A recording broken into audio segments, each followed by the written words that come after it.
hope isn't this weak, passive response. It's actually one of the most powerful responses that we can have. Wisdom is the ability to think of the whole. Wisdom is the ability to think of the long-term consequences of what we're doing. Wisdom is returning to the natural intelligence of nature. It's no mystery that humanity is currently grappling with a global pandemic, climate change that is quickly becoming more and more experiential, mass species extinction, and many other dire calamities that can make humanity feel like it has lost its moral center. Well, Jane Goodall, the famed primatologist and climate activist, has a few thoughts about all of this. Thoughts that might surprise you, thoughts that don't revolve around what you might suspect, like cynicism or anger or pessimism, but instead are all about hope. But how is it that she can maintain hope in the face of humanity's self-destructive trajectory? I mean, what does hope even mean? And why is it desperately incumbent upon all of us to cultivate hope as a strategy to best evolve as humans and a global community? Well, today's guest, Douglas Abrams, wanted answers to these questions. So he sought out Dame Goodall, spent countless curious hours with her, which culminated in this wonderful new book that he co-wrote with Jane called The Book of Hope, which is this very intimate look into not only the nature of hope itself, but also into the heart and the mind of this woman who has truly revolutionized how we view the natural world. Being a former podcast guest and Stanford classmate of mine, Doug is a literary agent. He's an editor. He's a New York Times bestselling author. He's an impressive intellect and a very charming and curious conversation partner for today's exploration into the nature of hope, into the legacy of Jane Goodall, and why indeed it is incumbent upon all of us to shoulder an urgent but hopeful responsibility for the future of our planet and lead by the example set by Jane Goodall herself. So here we go. This is me and Douglas Abrams. Sweet dude, good to see you. So great to see you. you. It's been a long time. I guess the last time we did this was 2017. We were just saying before the podcast, seems like yesterday, but it also feels like a complete past life. A whole nother world. I know. Well, here we are. The world is spinning off its axis. We are seeing unprecedented levels of, partisanship and a breakdown in our ability to communicate in a healthy way. And we're having experiential climate change and mass species extinction and the vitriol of social media inflaming all of it. And yet today, Douglas Abrams, we're going to talk about hope. We're going to talk about empathy. We're going to talk about patience. I mean, where to even begin to unpack this? Yeah, well, hope and despair are very close bedfellows. And I think a lot of people are feeling a lot of despair right now. Yeah. And it's in the despair that is where we need to find the hope.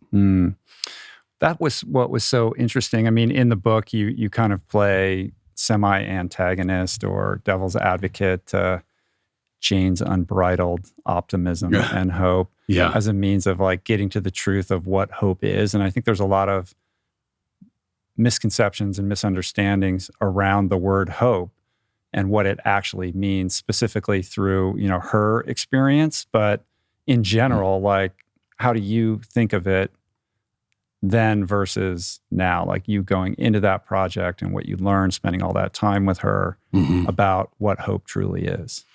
Well, I think I was pretty cynical about hope when we started on the project because I'm from New York and we don't really do hope. We do fear, we do anger, we do outrage. And I think, hope can really sound like, well, let's hope for the best. And it can sound really passive and it can sound really Pollyanna and kind of unrealistic. And I think in going through this process with Jane and learning more about hope and also going and looking at the field of hope studies and understanding what sustains hope or what depletes hope. I think what I got clear on was that that hope isn't this kind of weak passive response. It's actually one of the most powerful responses that we can have, and that there are really kind of three things that we do in relationship to the future. We either fantasize, like I'm going to be an NBA basketball player. You are very tall, though. I am tall, but no eye-hand coordination, not happening. Or we dwell, which is what we do in New York a lot. That's kind of the national pastime of my hometown. Or we hope. And in hope, we are anticipating that there are going to be obstacles and adversity along the way, and we're not kind of ignoring those. We're actually setting those goals and finding those realistic pathways to get to those goals. Yeah, there's this sense that hope is kind of a Pollyanna indulgence, when in truth it's like this active verb. And what really kind of triggered it for me and helping me understand it is the idea of defining it by its opposite. Like the opposite of hope isn't necessarily despair, because despair is sort of a subset or a component of hope, depending upon how you look at it, but that the opposite is apathy, right? And if you want to actually take action, hope is kind of a requisite towards getting off the dime to doing anything. Exactly. I mean, it's so easy to go from denial to despair really quickly, like just to go to the opposite, right? Whether it's about climate, whether it's about political polarization, whatever you're kind of not, paying attention to, and then to go, oh God, this is so awful. We're never going to solve this, and go to despair. And I think hope, whether it's at a global level or it's in our own life, is really about staying with the reality that life is filled with adversity and suffering and challenge, but that there are. I mean, it was interesting to hear from the Hope Science that there are these kind of four components of hope. One being realistic goals, another being realistic pathways, another being a sense of agency or the ability to and confidence to make things happen, and the last is social support. And those four things are really fundamental to any kind of enduring hope. And that hope has that necessity of action in it. Yeah. Am I the only one who thinks it's a little bit strange that there's something called hope studies? Like, that's just bizarre, right? I know, it's amazing. It was wild. Like, what is that about? So, I mean, I think, it was really interesting because, to go to the science and find that there's actually researchers who study what increases hope or decreases hope, and what is what are the outcomes of those people who have more or less hope. And one of the things that was fascinating was people with less hope were twice as likely to die in the next 3 years than people with more hope. So or in terms of the academic research, that hope was more important to academic success than your IQ, than your grades, than your prior success. I mean, it's almost this little kind of fundamental, secret of the human mind. And that was really interesting to hear Jane call it this survival trait. Yeah.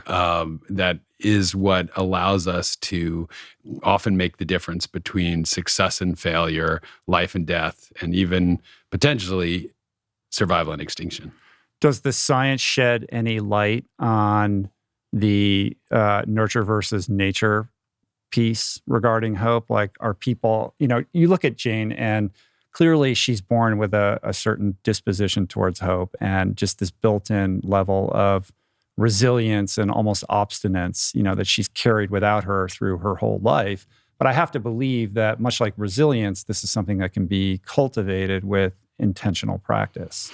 Well, actually, I was really delighted, if that's the right word, to hear that Jane was kind of a weak and sickly child, and didn't have that kind of buoyant, powerful optimism and ability to kind of conquer the world, because I was kind of a weak and sickly child too. And I think she's a really amazing example of someone who, and also when you talk about nurture, like who had who was actually challenged. Like she overheard her uncle, who was a doctor, say, "Oh, Jane wants to go work with wild animals in Africa. She'll never be able to do it because she doesn't have the right constitution for it." And Jane was like, "Damn that, like I'm gonna, Right, but that's the piece, right? Yeah. Like, where does that come from? Yeah. Does she come out of the womb with that, or is that a product of her upbringing? Yeah, I mean, I think one of the things we talked about in the so Jane has these 4 reasons for hope that we can talk about, and one of them is the power of young people. And we talked about how do you nurture hope in young people, and I think kind of what is that nurturing of resilience that you're talking about. And I do think it's a lot of it is about encouraging kids to be able to struggle and learn from those struggles, or in allowing kids to struggle, as well as being able to help them see that struggling is purposeful on the way to their goals. And so I think that, it's having having goals. I mean, part of the challenge is a lot of people don't have goals, or they don't have, obviously the world is not equivalently, fair, and a lot of people don't have the same level of pathways to realize those goals. But I think that we can encourage hope in young people by helping them to identify those goals that drive them forward. She had she read Tarzan, and she read, and she read, Dr. Dolittle, and she was like, I want to do that. It was kind of really the spark of the imagination. Yeah. Well, setting goals is important, but setting, like you said earlier, somewhat reasonable goals, right? So if you have a young person and you set them on a path towards working to something that's doable, but is going to require some rigor and discipline and whatnot, and then they achieve that engenders a little self-esteem. It also creates that sense of agency. So all of those play into like the burgeoning sense of hope, right? So hope almost works like this umbrella for these other personality assets that help drive you forward and shape like a worldview. Exactly. I think that it was so powerful to see that hope is, so one of the things that kind of blew my mind was, finding out from a neuroscientist that hope originates in the prefrontal cortex, which is the kind of front of between our eyes, where we also have language, where we have time travel or the ability to imagine the future, and where we have problem solving. So that like hope seems to be like this kind of component of the human imagination to envision something better than what is now. And as one of the researchers said, we are hope-fear creatures. So we are either operating out of that part of our brain which can hope and imagine the future and work toward those goals and find those pathways, or we're in kind of the more ancient parts of our brain where we're in fear or, kind of frozen with a sense that there is no hope. Yeah. Well, the tectonic plates of culture right now are working overtime to push us towards the fear side of Absolutely. That balance. Yeah. And that's enough to feel despair, but perhaps within that despair, we can see the seedlings of hope. I don't know. It's hard. It is hard. I mean, and obviously there are a lot of things to feel despairing about. But as Jane said, without hope, there really is no hope. It becomes a self-fulfilling prophecy, right? And I would say, the merchants of cynicism and doom would love us to just kind of say, well, forget it. We're not going to be able to solve our climate crisis, or our country is kind of inevitably going to be divided in the way it is. And I think that there's kind of vested interests in those positions actually, and I think that hoping for something else and actively moving forward, and I think that's the decisive piece, which is that real hope, as I learned from Jane, is really taking action. You can't, it's not a passive response. And if you're doing that, then you're fundamentally challenging the status quo in some way that can be threatening to vested interests. Right. And those vested interests are also kind of harboring a perverted notion of hope. Like they know fear travels quickly, fear is profitable. So they're hopeful about their balance sheets. You know what I mean?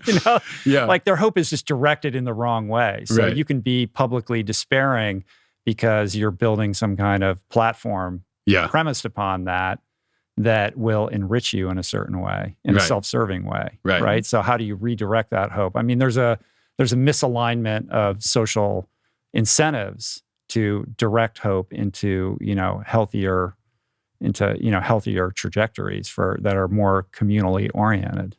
Absolutely. And, there's this wonderful saying that every cynic is like a frustrated optimist, like it's like it's very easy to get pushed into that response of like, it's safer to be a cynic. It's safer to be kind of, hoping is vulnerable. Yeah. And it's sort of considered more intellectual to be cynical, right? Yeah. In truth, cynicism is lazy. Yeah. And it is less safe to be vulnerable in that way.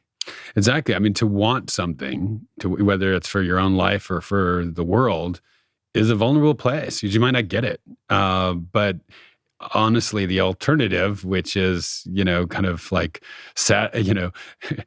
despaired, cynical kind of satisfaction, or something with, your lot in life, in some ways it's like, wow, okay, maybe that's, maybe it feels more comfortable in some ways, or more self-protective, but ultimately the whole, this was really fascinating working with Jane, right? Because here's somebody who's studied human origins and animal nature, and hope was part of what allowed humans to evolve and to become what we are today, to create this global civilization. If we hadn't had that capacity to hope for something different or something better, it never would have happened. Right.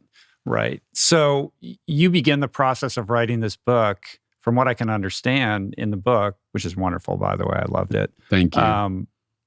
While you were putting together the Book of Joy, right? Because you were kind of visiting with those fellows and then catching Jane on the way. Like these were sort of happening somewhat like you were beginning the conversations with Jane while you were also writing the Book of Joy. Is that kind of how the timeline played out? So actually, I had finished writing the Book of Joy. We were working on the Mission Joy movie, based on the Book of Joy with the Dalai Lama and Desmond Tutu. But I had approached Jane about working together, and she basically gave us the green light and said, yes, come to Tanzania like in 2 weeks. And so we had to kind of scramble and develop, all of the questions and the ideas for the book and to go and interview her.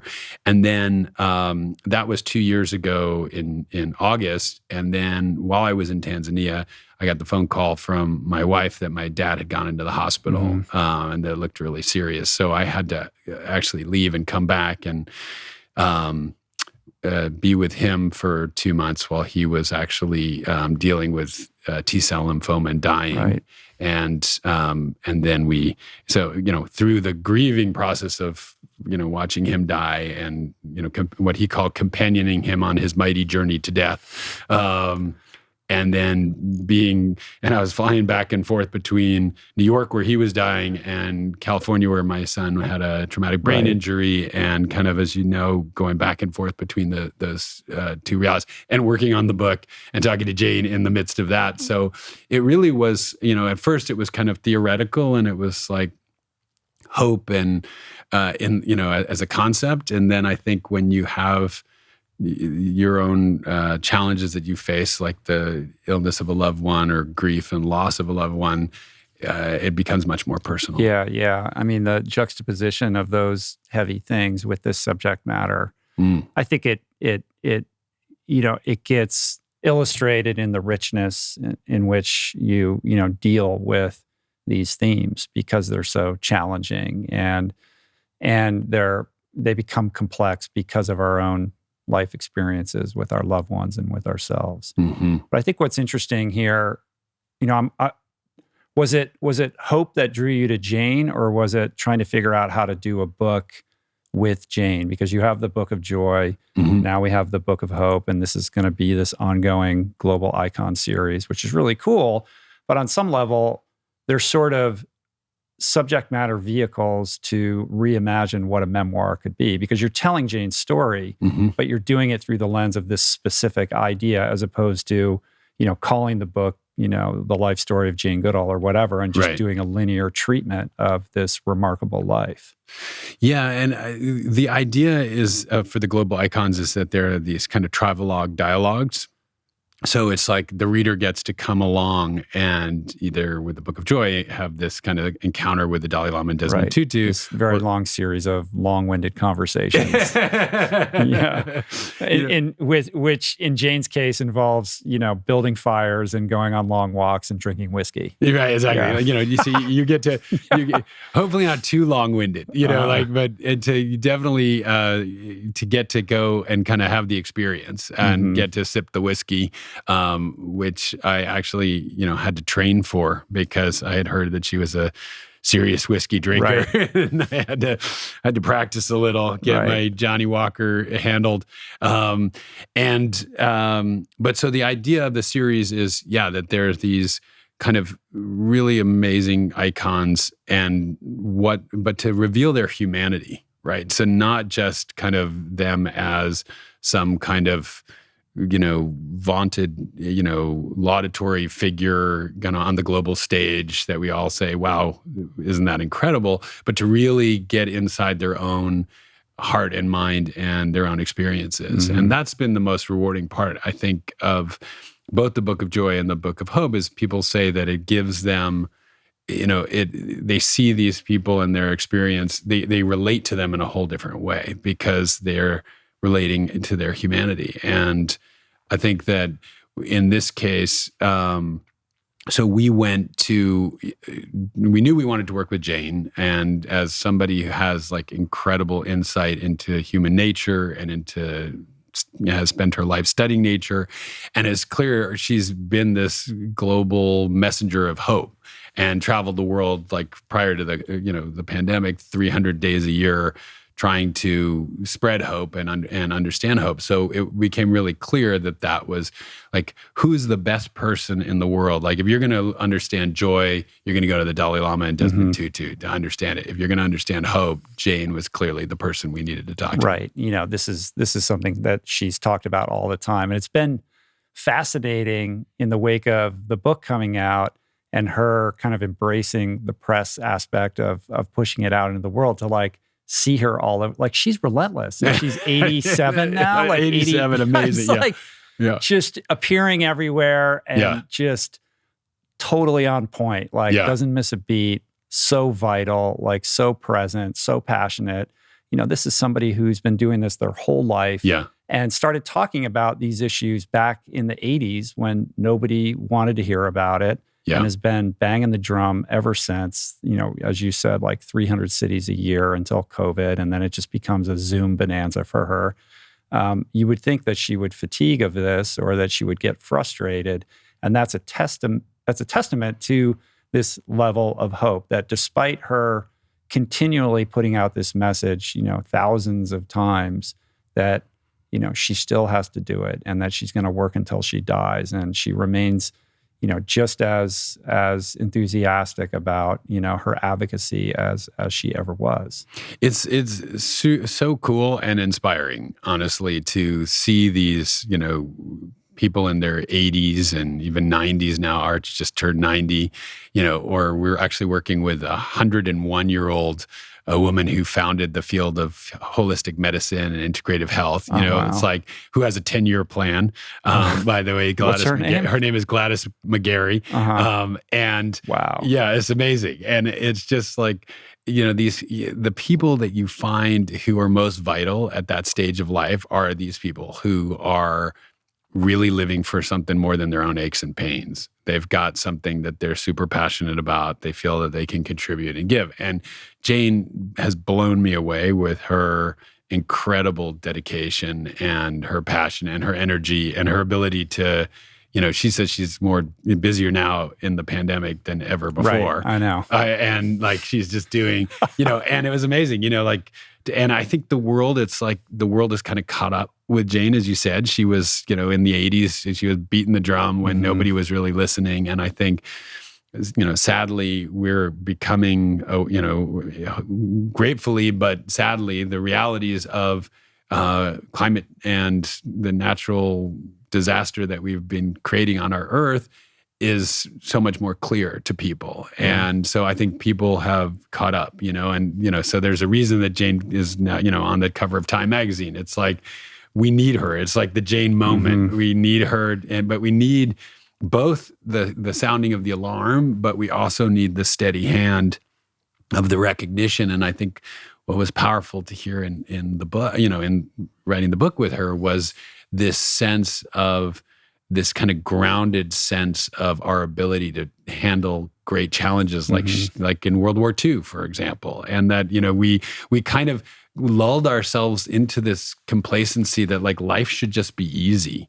And like, if life is hard or there are challenges or the world is faced with crisis, that there's something wrong, as opposed to like, that's how human life is. This is the way that it is. Yeah, exactly. Yeah, there's that story of her coming up against some fatigue with the relentlessness of the interviews and the speaking. And there's that matchbook box thing that she created when she was a little girl around her confirmation. And in each little drawer, there's a tiny little scroll where she had inscribed something from the Bible or something like that. Yeah. She pulls it out, and it was some passage about like, you cannot, you have to continue to sow the field or whatever. Yeah. And just, okay, off you go. Yeah, I mean, I think that sense of which her favorite quote is actually one from the Bible, which is like, as your days, so shall your strength be, or something like that, which is just like, you're given just enough to sustain you through the challenges that you face. Yeah, and there's so much to be gleaned from understanding that her ability to show up and be that vital is so rooted to her passion and her deep sense of purpose, right? Like, if you can anchor yourself in something that you care about deeply and channel it in a way that is in service to others, like, it gets her up out of bed every morning. It keeps her invigorated about life, and, cognitively, if nothing else, like, it's just remarkable. Right. So I think that sense of purpose is huge.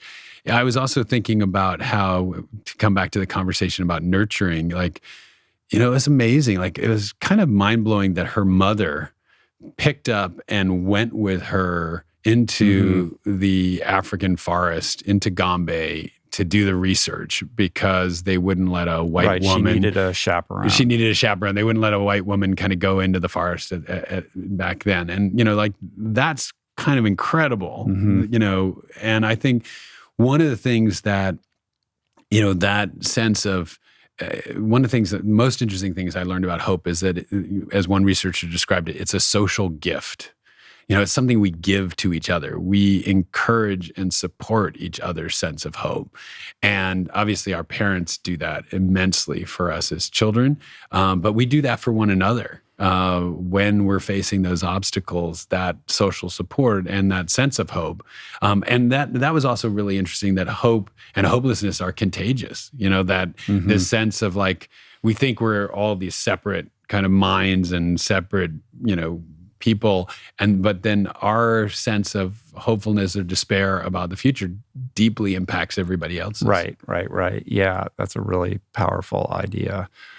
I can't help but think that, you get into this section later in the book about spirituality and faith, and I'm interested in how faith differs from hope technically, but there's this sense that I can't escape of like predestination with her. I mean, it tracks all the way back to, the beech tree and her climbing the tree, and just this deep-rooted connection to the natural world that's almost, preternatural for a young person to have, that she remains true to her entire life. Like, her interests never wavered.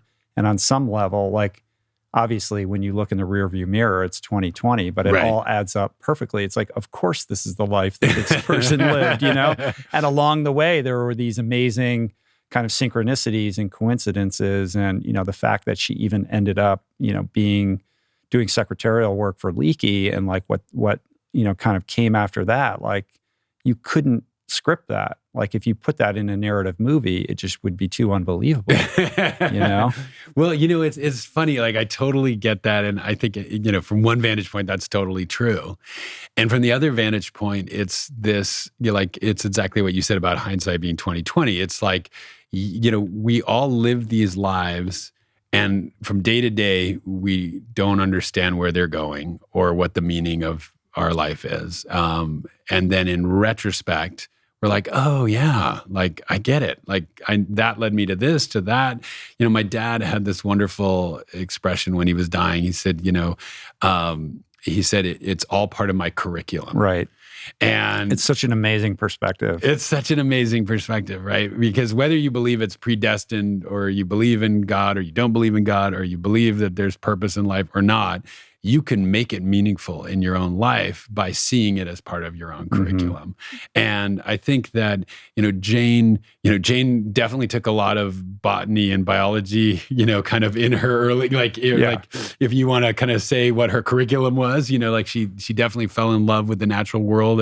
But lots of people read Tarzan, lots of people read Dr. Dolittle. And, what I think made her, an amazing example of this kind of active hope is that then she said, I'm going to keep pushing myself closer to my goals. I'm going to find those pathways, right? I mean, so yes, is it amazing and miraculous? And could we have scripted it in a Hollywood movie that, she would go work with Louis Leakey, who would then be, wanting to understand our ape-like ancestors and send her into the jungle. But, she had to get her way to that secretarial training. She had to find her way to his office. She had to impress him on the digs that she, and how she dealt with the lion and the rhinoceros. And, she had to convince him that she was the one for the job. And I think in some way, we're all, in our own curriculum trying to prove, to ourselves that we're up for the task. Yeah. Of course, the story of her being in Gombe and spending all the time with the chimps and it all being documented is so well told. But I didn't know a lot of the details of her life story. And I truly did not appreciate just the level of resistance that she faced and the kind of state of science at the time. Yeah. This idea that, perhaps we were not evolved from apes, and these animals did not have an interior emotional life, and there was nothing to be learned or gleaned by observing them. And her, back to that kind of obstinance or this, very directed sense of purpose to put herself in that position and then have the patience to literally be there like 10 years in order to, take what she was observing and then with Leakey's help, contextualize it, in a vernacular that it could be even received by the scientific community. I mean, the barriers and the obstacles and the resistance was unbelievable. Unbelievable. I mean, to remember, first of all, that she went... being a woman. Right. So exactly. That she was a woman at a time when, as she says, men weren't even going into the forest to study animals, She didn't even have an undergraduate degree, right? And let alone a PhD, which she later got. But she didn't... she didn't even have an undergraduate degree. She literally had a secretarial training course, and she's going into the jungle and, having to... With her mom. With her moms as a chaperone, and God bless moms. After this proper upbringing, right. In England, where it was all about finding, a rich guy to marry and debutantes and all that kind of stuff. Right, exactly. It definitely was, it was the path less taken. And, but that determination that she was going to follow, if she had these goals, she was going to follow them. She was going to find out pathways. I mean, the story that she tells about how the guy who drove them from Kenya to Gombe said he never thought he'd see them again alive. Right. And she just really just kind of. She was very lucky. Obviously, there were a lot of dangers that she was facing that made her life really dramatic and more dramatic than most of ours. But, to come back to the point of what you were saying about like what she did for us in terms of changing our understanding of humanity, right? This whole relationship to the natural world, that obviously we've lost so much of, that we are animals and that we can't survive without the ecosystem and without nature, and that we are nature. She was one of the first people to help bridge that gap and help us see that, animals have personalities, have emotions, that this is a continuum of intelligence. And, I asked her, do animals have hope? And she said, well, if you think about it, your dog waiting at the door with his tongue hanging out, kind of waiting for you to come home, that's a version of hope. Mm-hmm. What we've done with our consciousness and the evolution of our consciousness is be able to take that hope and go into the distant future and go to Mars and solve problems far into the distance. But it is all on a continuum. And I think that it's almost like she regrafted us back into the natural world and helping us to understand our place. And I think one of the key things, if we're going to solve so many of the problems that we face, but most especially our environmental crisis, is that ability to recognize our relationship with the whole and with the natural world. And that, as she says, if we keep pulling threads from the tapestry of life, it will disintegrate, and we will lose what sustains us and supports us. Yeah, that's so well put. The idea that we take for granted this continuum now, she's like the missing link, like she's the piece that bridges that gap. Yeah. And without her work, how much longer would it have been before we started to piece that together for ourselves? It's incredible. It is amazing. It's totally, epic. And, to have a life where you do that, just pioneering scientific work, and then that changes the zeitgeist, as Leakey said, now we have to recognizing that animals use tools, which was one of her discoveries, when at the time we were called, the tool making ape, that was like only humans use tools, that ability to shift how we think of ourselves.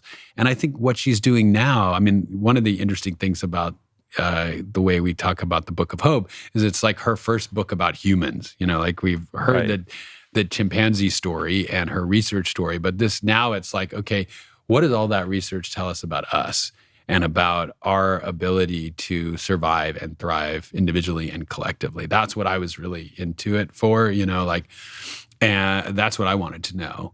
And I think that ability to recognize that we are this, her desire now to really help us at this moment of crisis to face the despair and the challenges that we've faced, the mess that we've made, in my mind is like, to go from scientist to activist in that way is so inspiring. Yeah. On that interconnected, her climate activism was initially triggered when she started to see encroachments on the chimp and ape habitats, right? So this is back in late 70s, early 80s.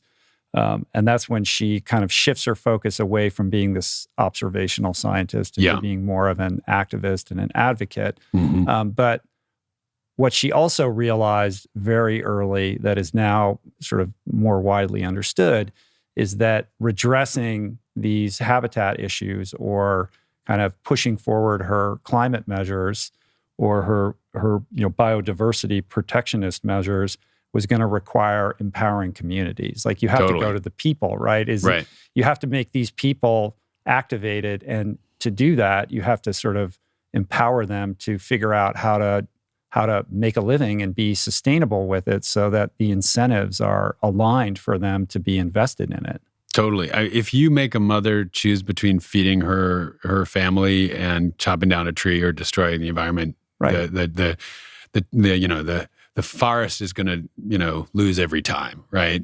It's only when we create pathways for people to be able to recognize that those children depend upon that thriving ecosystem, and that folks who are impoverished throughout the world have another way of sustaining themselves rather than destroying the environment. Here in our part of the world, it's a very different issue, right? It's not typically about, whether we can feed our kids in the same way. It's often about overconsumption and the fact that we're using too much of the world's resources. Yeah. I mean, she was doing like micro lending way back, right? Before it became like a tech thing, you know? Right. Like she understood that. Like she's so far ahead of the curve in so many ways. Do you know this? Have you heard of this guy, Damien Mander? I haven't, no.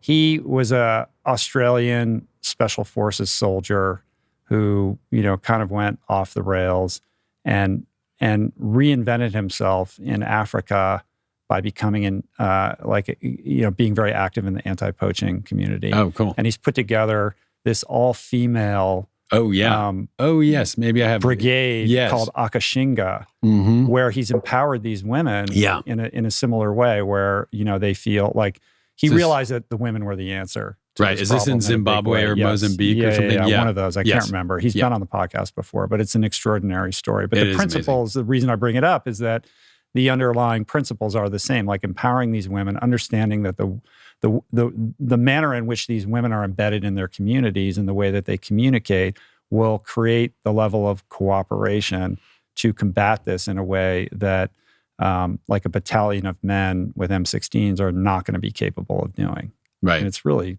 cool. And they're having like amazing results. It is. It's totally amazing. And, you know, I think I wrote a novel a while back called Eye of the Whale. And I went and worked with biologists and marine biologists and heard from them that basically the most powerful instinct in mammals, all mammals, including humans, is this maternal instinct and this parental instinct that we have. And that is ultimately what, you know, as we're talking about, it's going to destroy us because we're going to think that we have to support our kids at the expense of the environment, or actually what it can do is save us because we can realize that, you know, we can do it for our children. And I do think that, you know, we humans tend to do the right thing at the last possible moment. So it's, not, you know, it's we'll try We're everything. In a race against time here. Yeah, exactly. But that, you know, I mean, I think, you know, what Jane says about us, you know, kind of stealing from our children, stealing the earth from our children is so powerful. And, you know, really, like, I think all of us who are parents or, you know, who love kids, want our kids and grandkids to thrive. And there's no thriving on planet Earth without a thriving planet. Yeah, 100%. So in the book, there are these four kind of pillars, these four things that give us hope. We have human intellect, the resilience of nature, the power of young people, and then the indomitable human spirit, right? Yeah. And this is how Jane thinks about these things. How does that measure up against like what the hope scientists are determining? Yeah, it's interesting. Well, I mean, we could take them one at a time. Yeah. I also was thinking back to your comment about hope and faith and hope and optimism. Actually, I think those distinctions are really useful as well. So we can come back to those.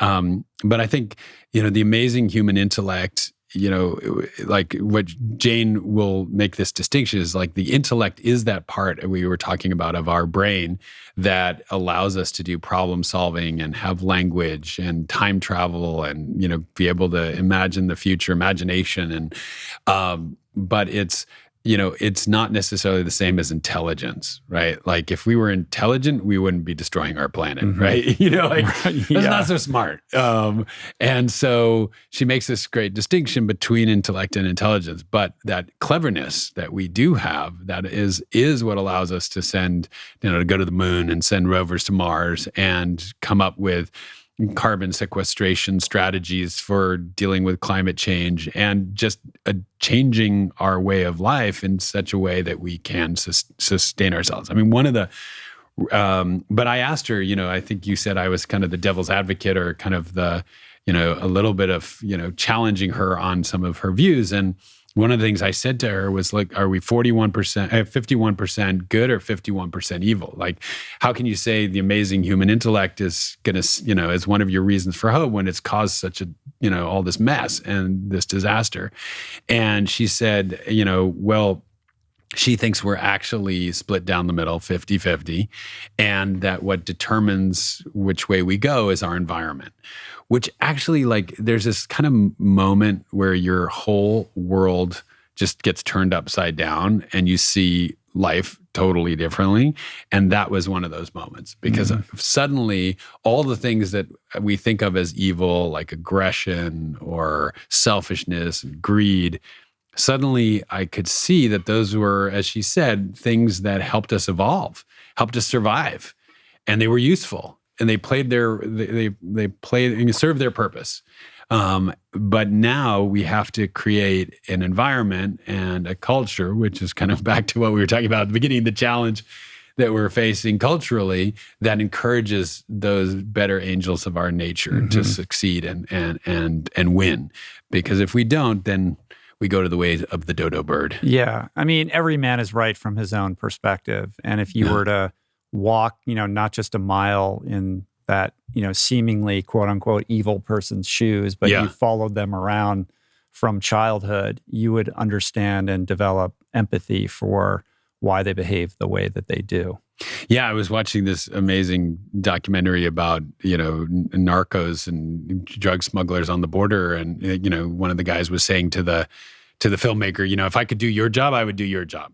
This is the only job I can get. I was like, so it is a really a reminder. I had a writing teacher who once said, no villain is a villain in their own mind. Sure. Yeah. You can't literally hit the old lady over the head and take her purse if you don't think at that moment you're doing the right thing. And so I think, what this says in terms of the amazing human intellect, as Jane said, is that, we do have this incredible cleverness, but we actually have to take it and use it intelligently. We have to use it with wisdom. And one of the things she talked about is like wisdom is the ability to think of the whole.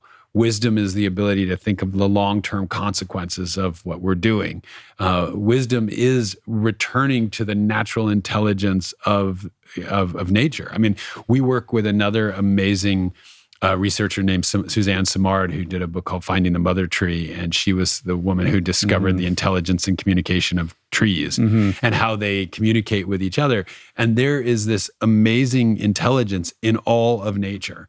And so some of it is getting our clever little monkey mind back in touch with this deeper sense of intelligence and wisdom that has sustained species throughout, history. Right. She has this quote, my hope for the future is that we learn wisdom again. Yeah. Right. And that again, at least the way I interpret it, is to return to this state of man where we are immersed. We appreciate that we are part of nature, that we're immersed in this oneness, and that everything truly is interconnected, which is deeply embedded in Jane's DNA because she's lived it her entire life. But we live in such separation from, our natural habitats that we lose sight of that, and we compartmentalize and we apply the scientific method and we look at things, on a variable by variable basis. But in truth, and I love the part in the book about the trees and the fungi and the underground networks and understanding that every single thing is interdependent on everything else. And if we want to live harmoniously and synchronously on this earth, we're not going to be able to do it until we can truly appreciate that. Absolutely. And, we're just kind of finding our way back to that. I mean, I think we've kind of thought that nature was all about, competition, red in tooth and claw. And it's all about, might is right and survival of the fittest. And actually what we're finding, the newer science is it's actually survival of the kindest. It's like we evolved actually, and part of what's allowed humans to survive and thrive is this amazing social capacity, this being a social species. This is part of what language, made possible. And so it's like seeing, it's not that there isn't competition and we're not competing with each other, but it's like this fascinating thing where we're competing to cooperate and we're cooperating to compete. It's like this, they're totally interdependent. Right. So if you take like a forest, for example, this idea that perhaps there's a greater intelligence, like a hive mind that exists amongst the, billions of living things within that forest that on some rudimentary level understand that their survival is dependent upon the survival of the whole. So it's not about one tree competing with another tree for sunlight or water or et cetera, but an understanding that all these trees need to thrive and this network has to be healthy. And if we can maintain that and sustain that, then that's good for everybody. It's kind of amazing that, it's totally, and it works. It works without us being involved in it. Right, exactly. It has that like inherent intelligence. And one of the fascinating experiments that Suzanne Simard did was she actually found that trees exchange carbon with one another. So in other words, their kind of version of food based on how much they're shading each other. Mm-hmm. So like they know one needs a little bit more than the other. Right, exactly. Okay, I'm shading you, but I'm going to give you a little food to, tide you over there, So it's this incredible interdependence and mutuality that we've lost sight of. And I think, kind of this way in which like this amazing human intellect has been a little too clever for our own good.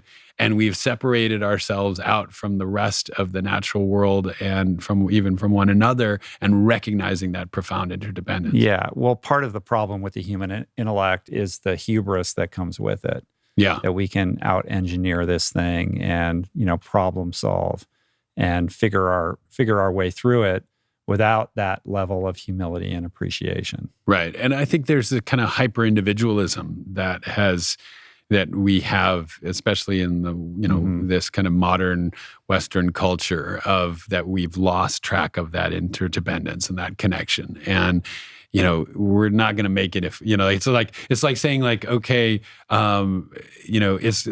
we're being taught this lesson in the most profound way. There's one climate. If we pollute or somebody else pollutes, it doesn't really matter because we're all breathing the same air. We're all impacted by the same climate. But humans are not very well designed to appreciate that. It's amazing how, I think, it's interesting. I mean, when we were hunter-gatherers, I think, there's this real, we had much more of that perspective, but, we do have this, kind of deep competition and kind of, potentially, Jane also observed the apes being genocidal and having war. That was really one of the things that she discovered. So we got, there are parts of us that are not going away, that it's like, I think that any real sustained hope has to be based on reality. So like to fantasize that somehow we're going to become a different species, or we're going to like get rid of our selfishness or our greed, that's, fantasy. That's fantasizing about the future. That's not hoping about the future. The hope comes from taking what we are and the reality of what we are and finding out how do we encourage what's best in us. Yeah.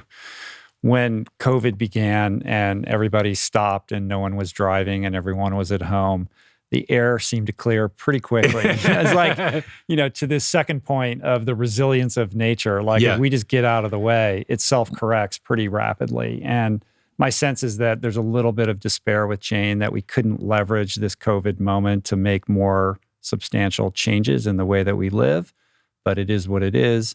But there are these amazing examples in the book of, nature's ability to bounce back if we just make some simple changes, if we can deploy that human intellect in an appropriate way. And I love the story of the guy who owned the cement plant, and then, I don't know, atoning for that or whatever, decides he's going to restore it to nature. And it becomes this unbelievable forest preserve. And not that long. Didn't take that long.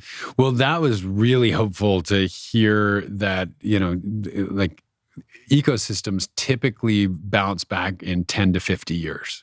And that, like, if they're marine environments, it's more like 10. If they're, depending on the kind of ecosystem it is, it can be on the outside 50 years. And, I was pushing her. I was like, how can this environment, like, isn't there a point where like nature basically breaks and we just destroy it all? And she was saying, like, basically, nature is going to be here. The question is whether we will. And, like 99.9% of all species have gone extinct throughout history. So like for us, there is a real chance that we could go extinct. And the question is, we can't evolve physically anymore.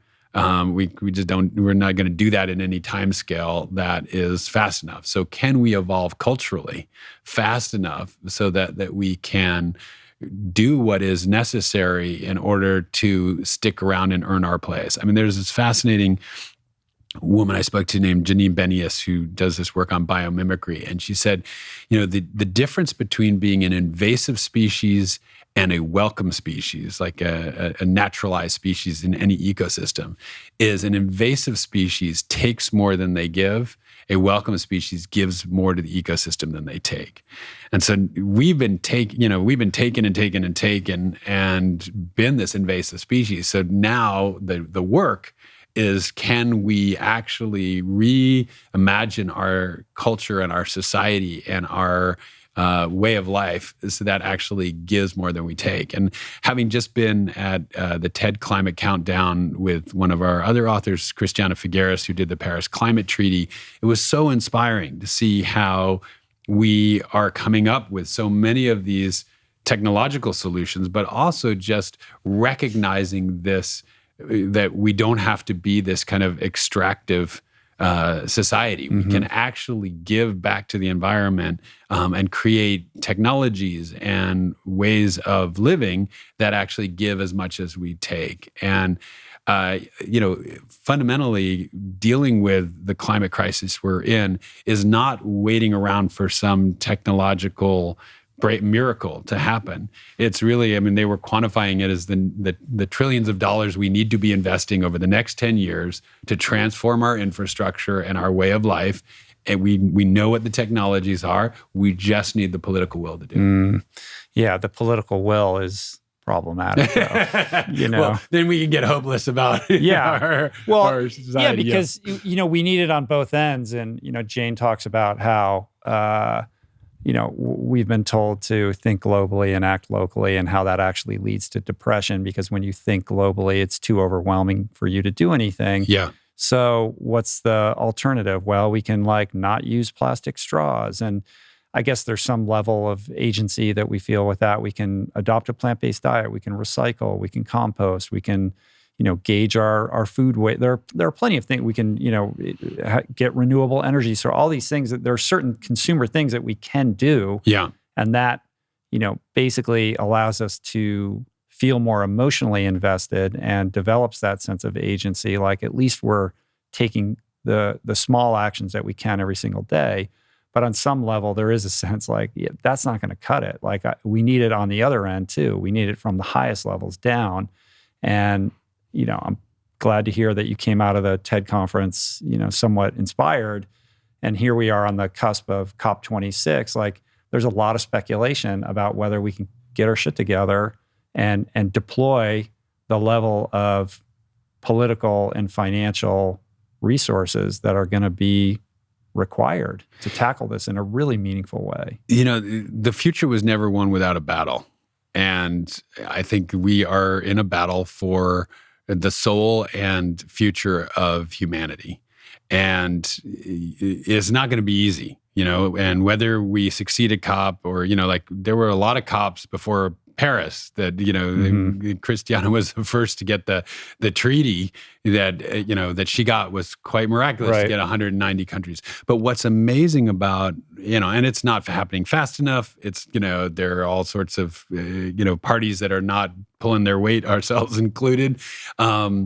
And yet, at that conference, I was talking with, somebody who represents the top 10 oil and gas companies, and who are obviously some of the villains in this story of destruction of our planet. And they are committed to net zero by 2050. They've basically recognized the writing on the wall that there is, they have to become renewable energy companies. I mean, the fact that solar and wind prices have declined as dramatically as they have, that a third of all energy right now is already renewable. I mean, these are things that, we could have been on this program a couple of years ago to say, I was never going to happen. Yeah. Right.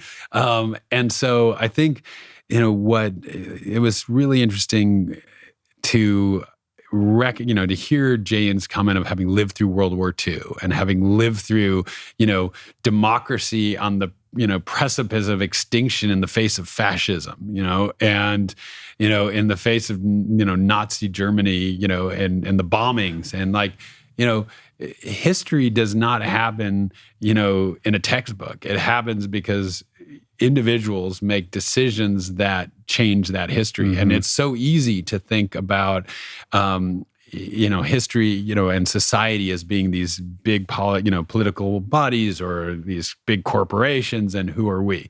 But as you said, our consumer choices drive a lot of those corporations to change.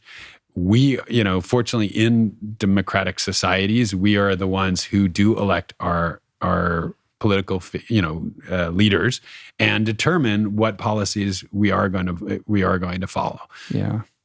So a lot of it, I think, is, I think what Jane would say is I think you're right, and what Jane would say is it's not about paper or plastic. It's not about, like that decision is going to change the course of history, but it is about the overall carbon choices that we each make in our own lives. And it is also about our political will. I mean, look at a schoolgirl, in Sweden named Greta Thunberg, mm-hmm. who was able to unleash an entire youth movement because she was willing to miss school and sit in front of the parliament, right? Yeah.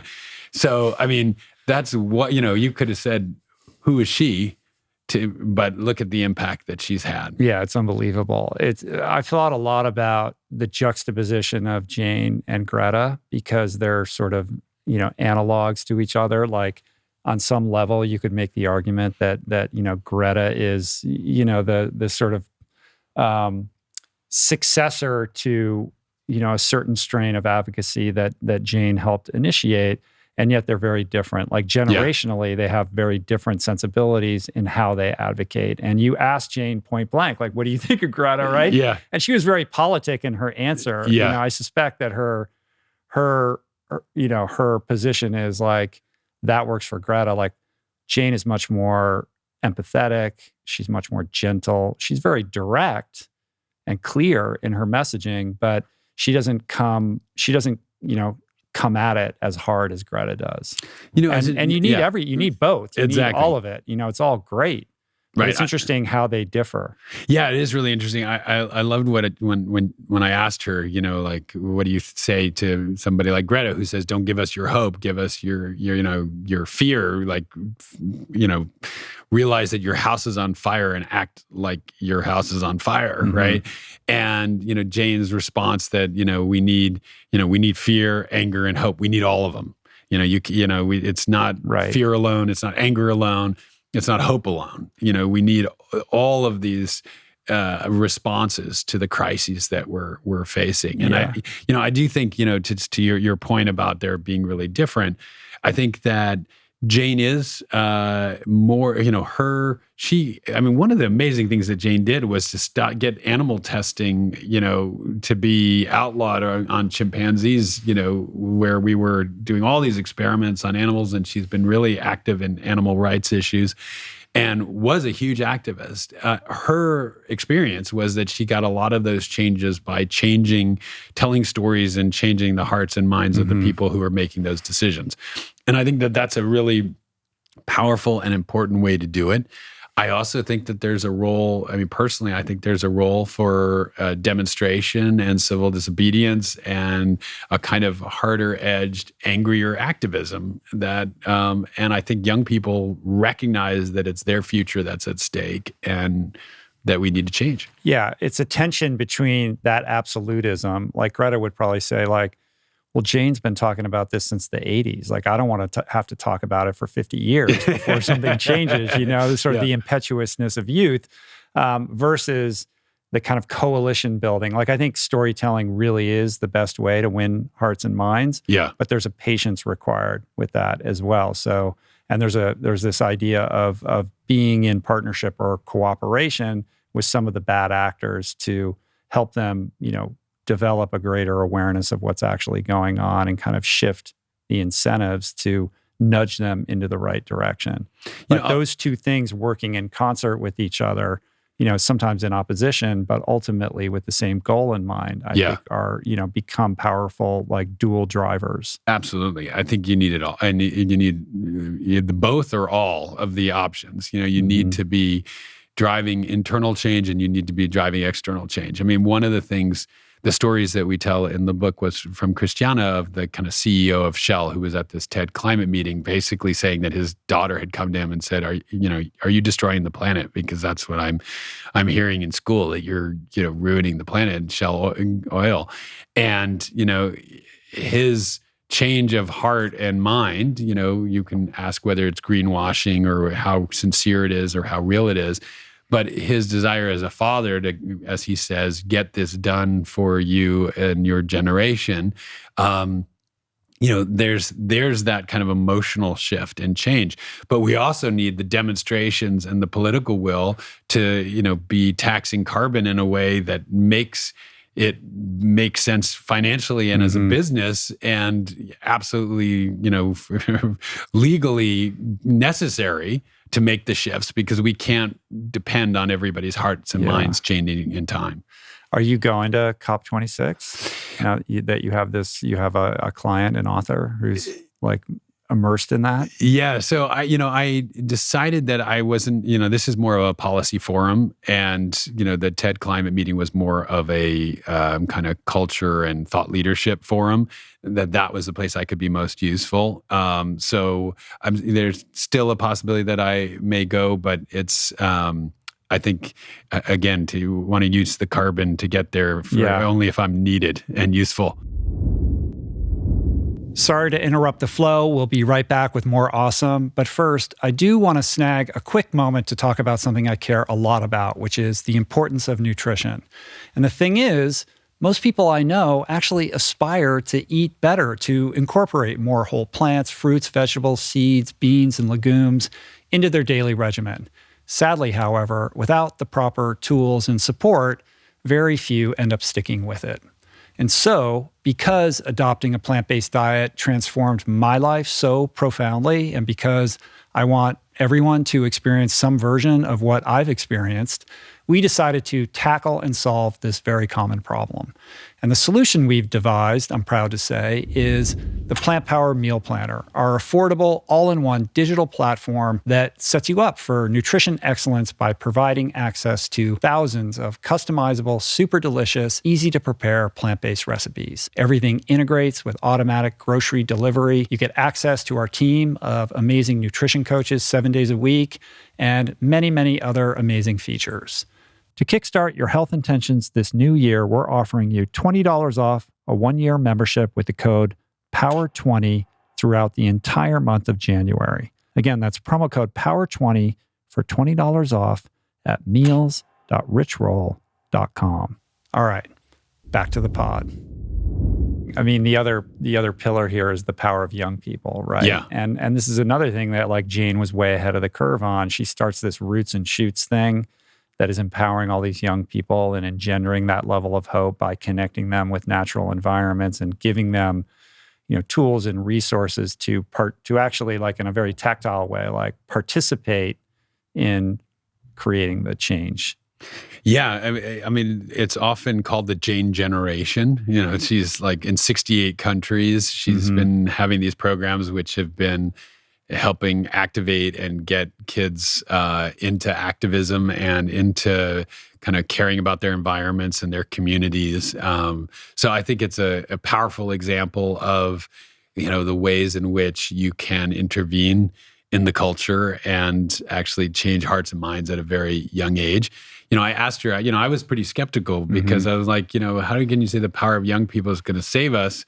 Or it's going to, is this reason for hope where, we haven't been able to get, other previous generations haven't been able to get it done. And, what's to say that they're going to be different? And she said, well, I think in terms of the environment in particular, but I think in terms of social awareness more generally, they are aware. And I mean, I think this is one of the amazing things about our species. We didn't, we talked about this a little, but we have this kind of prolonged childhood in which we are, we're create this whole kind of nurturance that transforms and educates and changes the next generation. So, we're a lot of species, obviously, they're basically pre-programmed. They come out, every generation does the same thing as the last generation.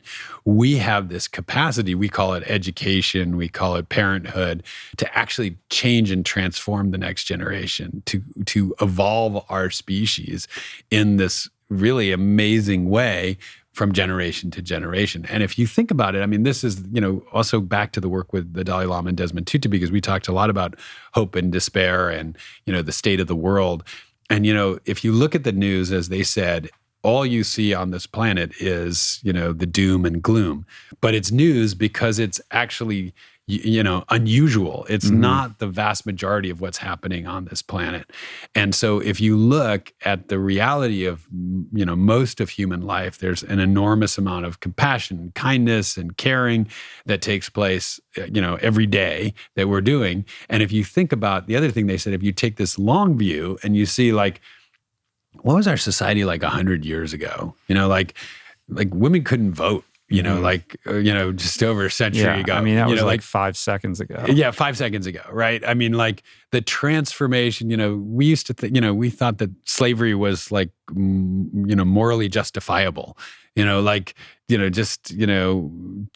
than 200 years ago, right? So, I mean, we have been evolving our culture in these phenomenal and dramatic ways. And it's so easy to forget that and to get caught up with, the quarterly cycle or the, political cycle, and to say, oh God, we're doomed. But if you think about it as this much larger evolution and process of transformation, then it's really a question. It's not like whether we're going to deal with the crises, because we are going to have to, or we're going to go extinct.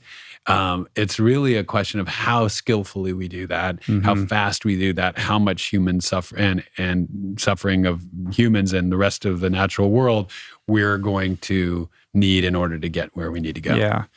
I don't know that we've forgotten how much we have progressed, as much as we're literally brainwashed by dint of our media landscape into believing that everything is terrible all the time. And this is something that, like, Steven Pinker talks about all the time. It's like, we're actually way better off than, most of us recognize. And if you really look at, just a few years ago, decades ago, hundreds of years ago, I mean, it's statistically, by every metric, like, we're in a much better place. Yeah. And it's almost as if we need, a 24-hour network that is just sharing the uplifting stories or telling the tale of, like, how we're progressing in meaningful, positive ways that could be, a germinator of that kind of hope. But there's nothing like that. And perhaps there's no economic, a viable economic model to create something like that. But imagine the impact of something like that. And we all celebrate lives like Jane and stories that make us feel uplifted. And yet, when push comes to shove, we, click the channel and we indulge ourselves in whatever disasters are happening around the world, like every single day, or scrolling through our Twitter feed. Yeah, I think, there's something that the neuroscientists call the negative bias of the brain, which is, we evolved to look for the problem. We evolved to look for what's going to kill us. And so, to look for the threat, the danger.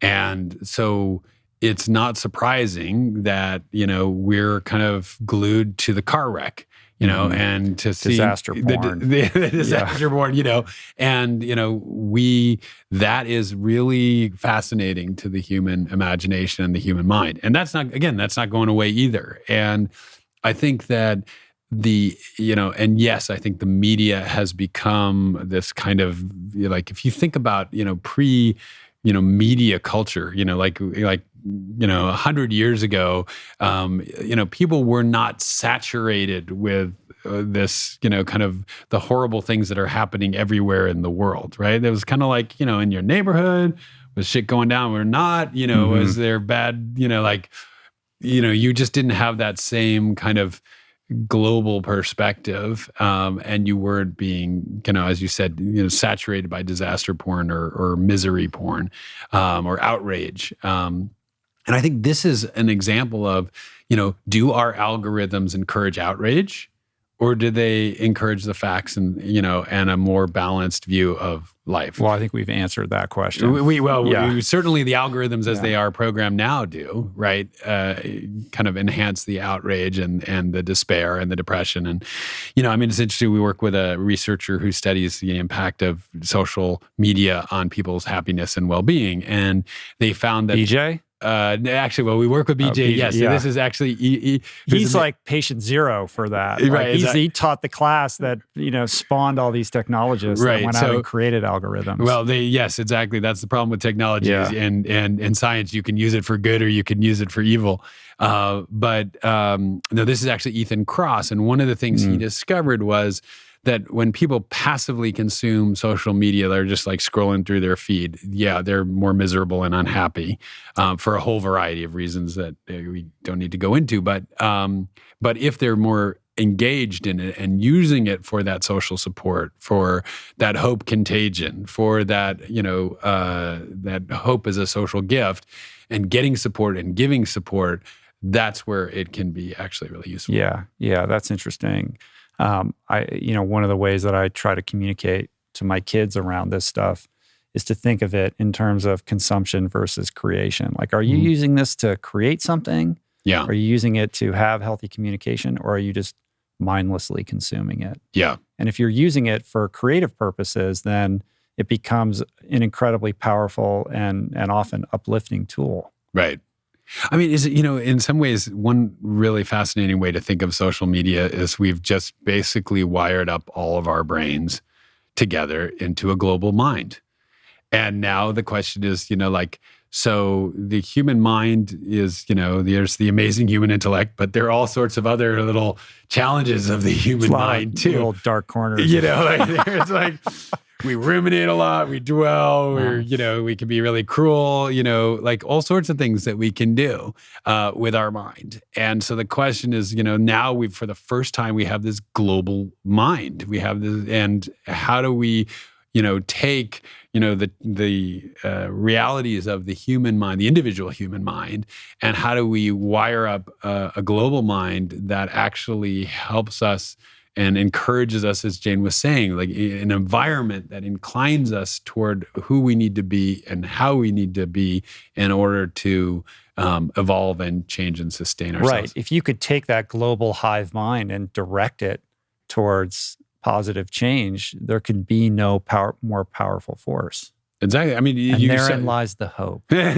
Well, you saw it in the Arab Spring, which obviously had its challenges, and didn't all go the way we wanted it to go. But social media played a really important role in that, and I think, and also in societies where there isn't a free press, and where there is a lot of government suppression, social media can be incredibly powerful and important. Yeah.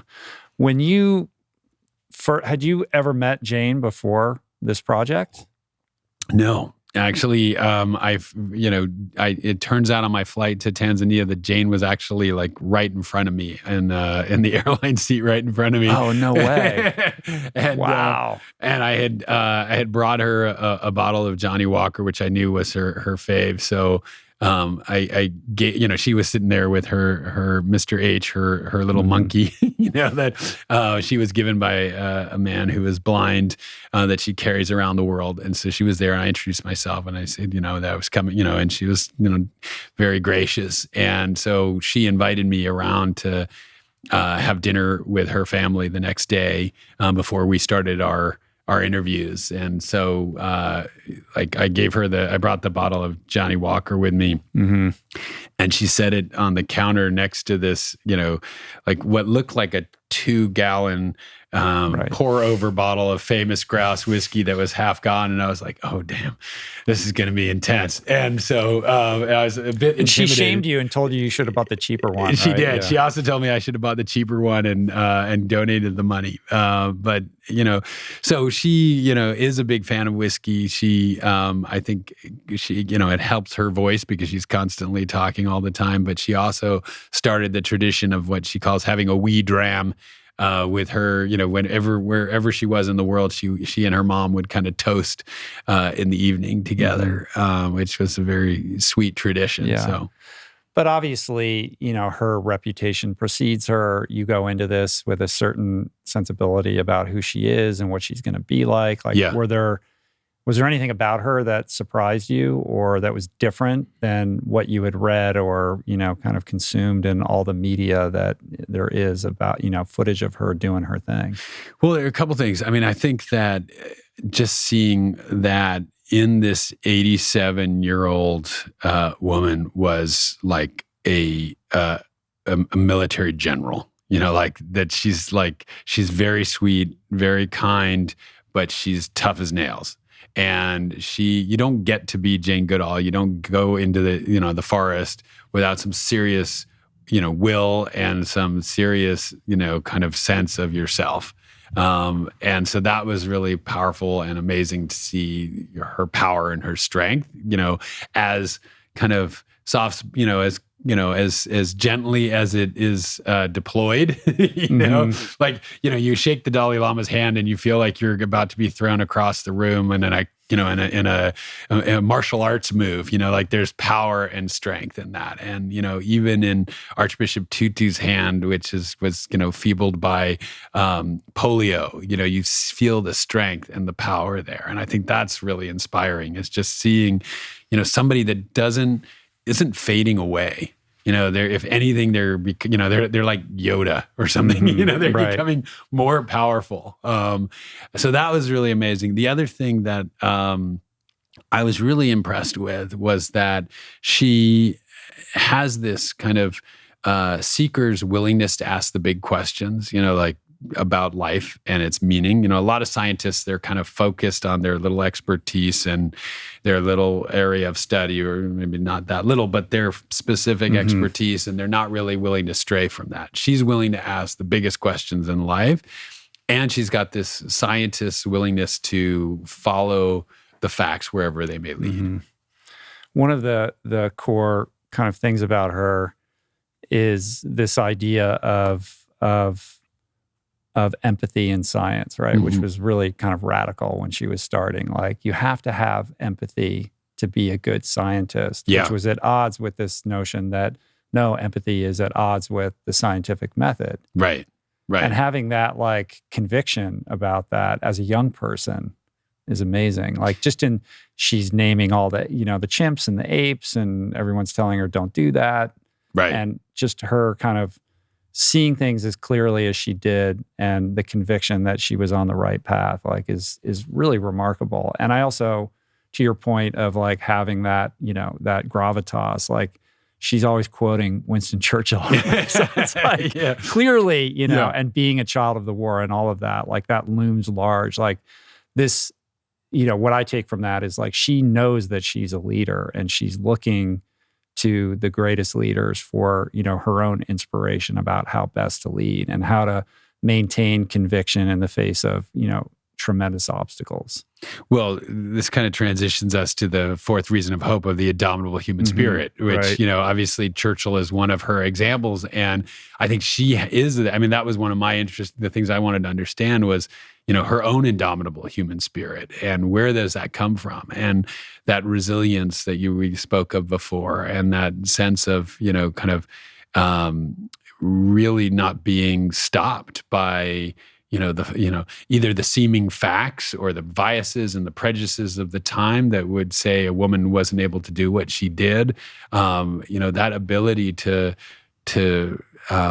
really be indomitable. I mean, she really, you can see that in her. And I think that was really fascinating, when we were having that conversation about how she really feels like there's something, what she calls this indomitable human spirit, that is both deep in our own individual self and our own capacity for endurance and, survival and meeting the challenges that we face, and that it's something bigger than us.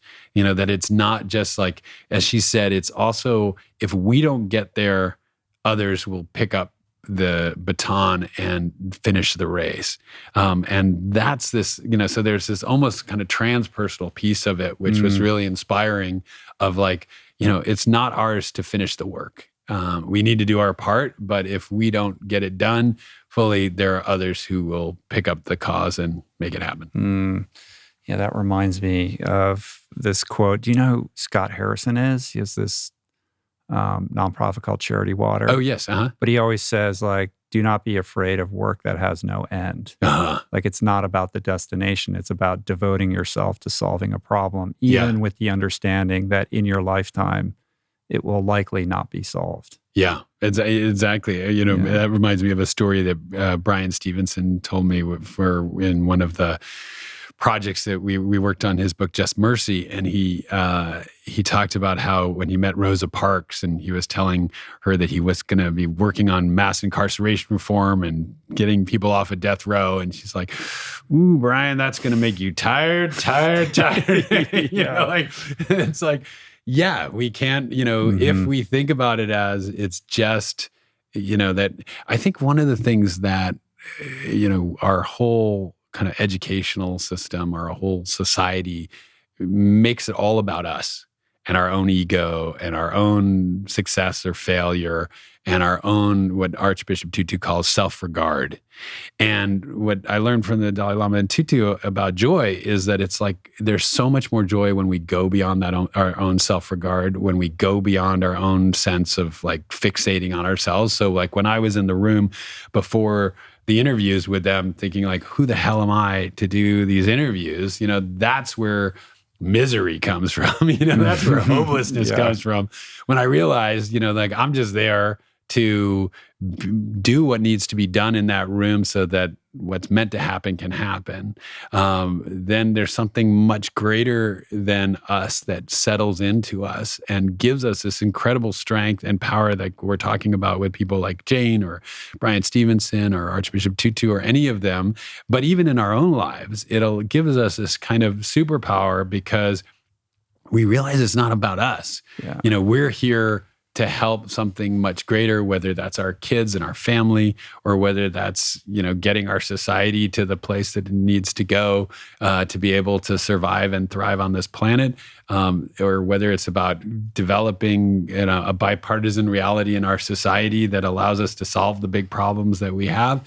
When we are able to go beyond just the kind of like fixated on our own, either, our own bank account or our own survival and our own success, there's that indomitable human spirit, I think, comes in even more powerfully because it becomes bigger. We become bigger than us. Yeah. It's not my natural predisposition. It requires work. It's like I'm caught up in my own bullshit. I'm thinking about like, how does this affect me? And like, where am I going to have dinner or whatever? But I think that example that you just shared is so powerful. Like when you're in that situation and you're just about to go have conversations with, two of the biggest global icons in modern history, it's easy to get caught up in thinking about like, oh, I'm going to screw this up, or like, why am I here? Or like, this is all wrong. They've made a mistake, or like, when is Oprah or Anderson Cooper coming? I know, and it's like, why can't the default just be like, I'm here for a reason? Like, I don't know what led me to this point, but there are forces, invisible forces at work that have put me in this position. So just allow me to be a channel or a vessel for the greatest good. Like allow whatever happens now to be, beyond like, my personal self-will. Yeah. And, so that it can be, the greater than the sum of its parts, so to speak. Right. Right. And when and that requires kind of like a surrender and a humility, and a getting out of the way and a kind of sensibility of allowing that is not, like natural, but can be cultivated. And I just know in my own personal experience, when I approach situations and I'm able to live in that space, that it's always better, and it's also more gratifying because you're, when you can kind of transcend your selfish personal desires and be in a space of service and giving, the result is always better, and everything actually ends up working out a lot better anyway. You know what I mean? Yeah, I think that when you say it's interesting, like it's not natural, I would say that it's not encouraged in our society to think that way. It's all about our grades and our career and our success. And like somehow life evolved for this kind of separate locomotion, and we, are these individual people, and we see the world through our own eyes, and we are the director and hero of our own movie all 24/7. That's how our consciousness works, and we're not getting away from that either. But I think that when like there's this interesting thing you were talking about the difference between hope and faith, of well, yes, a belief structure that says there's something greater going on here, that there is a greater purpose to life, I think can be hugely sustaining, and or a belief in God for many people can be really, really, really powerful. And hope is a little different than that. Like faith says, okay, I know these things to be true. Hope says, like, I hope these things are true. It's self-defining. It's a lot. It's humbler in some way. It's not so confident. It's like, but I do think that to come back to the point about whether it's the challenge of getting out of our own kind of self-absorption and I am as self-absorbed as anyone. I mean, I've got the same. Like the same rumination, the same, kind of self-doubts as everyone has. And we're not getting rid of those things. I think it's like, can we step into a state, right? Not necessarily, it's not necessarily I think some of these people who do devote their lives to something greater than themselves develop it as a trait, but can you step into this state where you're able to set aside this sense of isolation, fragmentation, alienation, separateness, and step back into that tapestry of life that Jane describes, and feel a part of something greater, and recognize that we have that capacity to be something greater. That is, I think, when we tap into that indomitable human spirit. I think the indomitable human spirit can happen, in our own survival. It's every, survival movie is, an example of the indomitable human spirit and our will to survive. But it's a little different. I asked her, it's a little different than the will to survive. It is something greater than just our own individual will to keep living. Yeah, because the will to survive might compel you to opt out of whatever that solution is out of self-preservation. So there's a selfless aspect to it, like the indomitable human spirit, like being called upon to perhaps even put yourself in danger for the greater good. Exactly, which people have been doing throughout all human history for something greater than themselves. It's interesting. When we're talking about the indomitable human spirit and kind of our own life and the end of our life, obviously Jane is 87, and we had this fascinating conversation about death. And I don't know if we should, talk about that. No, let's do it. But I think that was even really interesting and hopeful. I asked her what her next great adventure was going to be, and she said death. And, I had this image of, Jane Goodall with, the binoculars and the notepad, heading out into the afterlife, being like, okay, what are we going to find here? But it was fascinating to hear her views on the afterlife. Yeah. So expound upon that a little bit, because it is interesting. I mean, she's obviously contemplating this deeply as she, inches, closer and closer to this inevitable end. But I think she has such a healthy and thoughtful approach to it. So not dissimilar from your father. Yeah. I mean, it really is this kind of view that, when my dad was dying, he said, I asked him how long he was going to stick around. And, I was, and he said, I'm just waiting here for landing instructions, and so it's unbelievable. He had this view that there was some kind of consciousness after death. I was really skeptical about that again. I mean, maybe it's just because we rebel against what our parents, kind of view. And I think he actually came to that in his life. I don't know if that was always there. But, Jane had this similar view. And here we're going to, we're going from hope to faith, right? We're going to beliefs. But this view that we go on into another realm, and that our consciousness goes on beyond the grave. And that, she shares in the book, we share some of her incredible stories of when her husband died, or other stories that she's experienced or knows of that speak to that. And, as my dad was dying, we were also working with a guy named Bruce Greyson, who wrote a book called After, which is about, he's the guy who, kind of the world's leader and expert on near-death experience, people who've, kind of come close to death and kind of peeked over, but then come back. And Eben Alexander, who wrote Proof of Heaven, went to try to get some understanding of what the hell had happened to him. He went to Bruce Greyson, and Bruce Greyson looked at his medical charts. And, was he the guy who was like a surgeon? So Eben Alexander was the guy who was a surgeon. Yeah, yes. Yeah, I know that story. You're right. And so Eben Alexander went to Bruce Greyson and to kind of figure out what had happened to him when he had this near-death experience. And so Bruce Greyson spent the last 40 years developing the field of near-death studies and, looking at thousands of these cases of, and one of the things that was fascinating to have him say was that in all of those cases, from looking at all those cases, there's an enormous amount of commonality. And they're fundamentally based on that kind of, so it's not an experimental science. They don't kill some people or put them in near-death experience. It's inherently anecdotal. It's anecdotal. Yeah. It's observational science, like astronomy is is observational science. But from observing all those people's experience, what he's come to the conclusion is that there is consciousness after death, that our consciousness goes on in some way.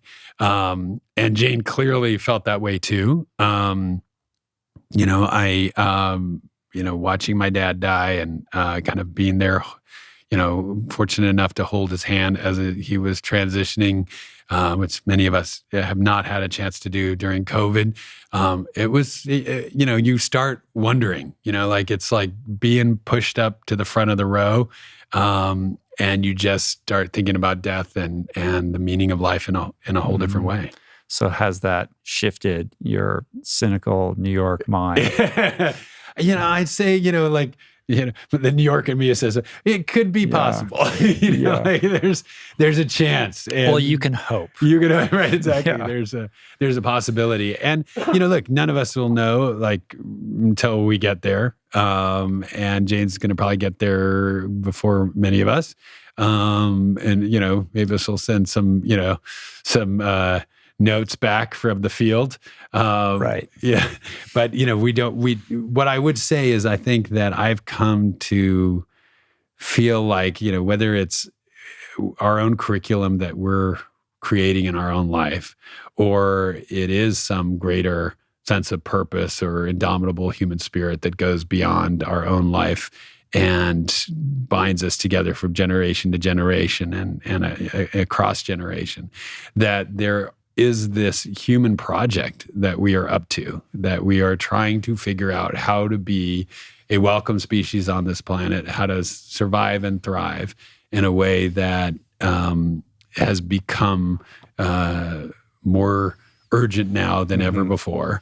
And it's an incredibly exciting time to be alive. And it's not unlike World War II in that we have got to become the greatest generations that have ever lived if we're going to face these challenges. Sure. And on the subject of consciousness and faith, I mean, the way that I interpreted where Jane was coming from is that it's a choice. Like, you can choose. She's like, look, either nothing happens or something happens. I'm going to choose to believe that something happens. And then she tells these amazing stories of coincidences that have occurred throughout her life, like this amazing story of coming up from the beach when the bombing raids were going on, and her mom takes a unlikely route that she's never taken before, and where they would typically walk, like a bomb explodes. Like, But her life is peppered with a lot of these stories. And I think if we're all honest with ourselves, we can all, find weird synchronous things that have happened in our lives and coincidences. And we have a choice. Like, are those meaningful? Can we look at those and extract, some wisdom or develop some level of awe and wonder about the mysteries of life? Or are we just going to say, well, that's just coincidence and, kind of move on from there? And I think what's beautiful about Jane's example and her testimony and her lived experience is that because she is so immersed in the interconnectedness and the tapestry of life, like so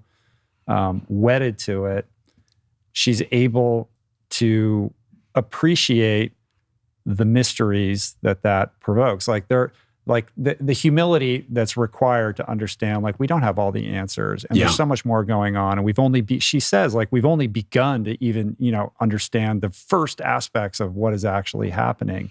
And with that humility, I think there's so much opportunity and space to have faith. Like, the more you know, the more crazy and mysterious it is.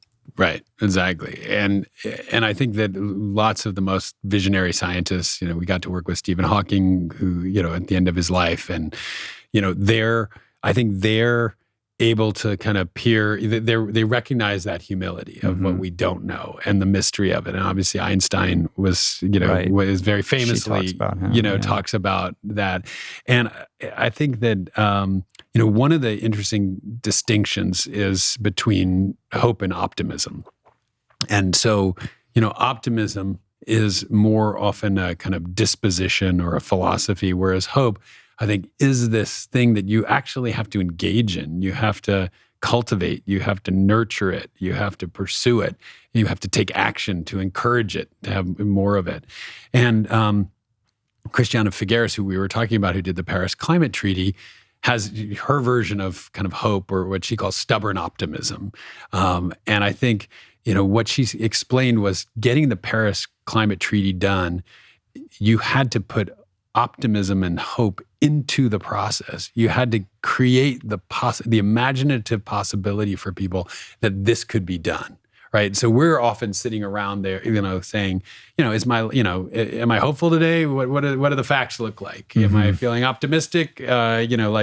No, it's going to rain. I'm not hopeful, But what I think she's saying to us, which is so powerful, and I think Jane is saying the same thing, which is actually, no, you actually don't wait for the facts to be hopeful. You actually create the facts that then generate the hope.